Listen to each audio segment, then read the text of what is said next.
मान्सूनने उत्तरेकडील काही भागात आज प्रगती केली, पण राज्यातील मान्सूनचा मुक्काम गेल्या 5 दिवसांपासून एकाच भागात आहे. तर राज्यातील काही भागात पुढील 3 दिवस वादळी पावसाचा अंदाज असून काही भागात उष्णता कायम राहण्याची शक्यता असल्याचं हवामान विभागाने म्हटलंय. मान्सून मागील 5 दिवसांपासून रत्नागिरी, सातारा आणि सोलापूर जिल्ह्यातच अडकलाय.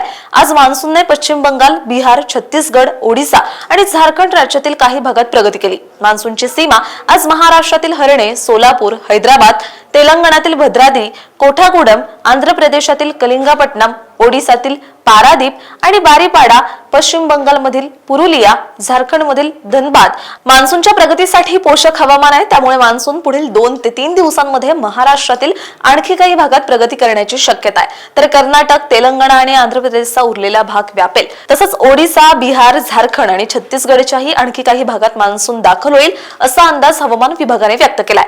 राज्यातील काही भागात पुढील 5 दिवस पावसाचा अंदाज देण्यात आलाय. विदर्भातील जिल्ह्यांमध्ये पुढील 3 दिवस काही ठिकाणी वादळी पावसाचा अंदाज आहे, तर इतर ठिकाणी ढगाळ हवामानासह हलक्या पावसाच्या सरी पडतील अशी ही शक्यता हवामान विभागाने व्यक्त केली आहे. मराठवाड्यातही काही ठिकाणी ढगाळ हवामानासह हलक्या पावसाचा अंदाज व्यक्त करण्यात आलाय. मध्य महाराष्ट्रातही ठिकठिकाणी पावसाची शक्यता आहे, तर कोकणात पुढील 3 दिवस अनेक भागात उष्ण आणि दमट हवामानाची शक्यता व्यक्त करण्यात आली आहे. अशाच हवामान अपडेटसाठी अॅग्रोवनला सबस्क्राईब आणि फॉलो करायला विसरू नका.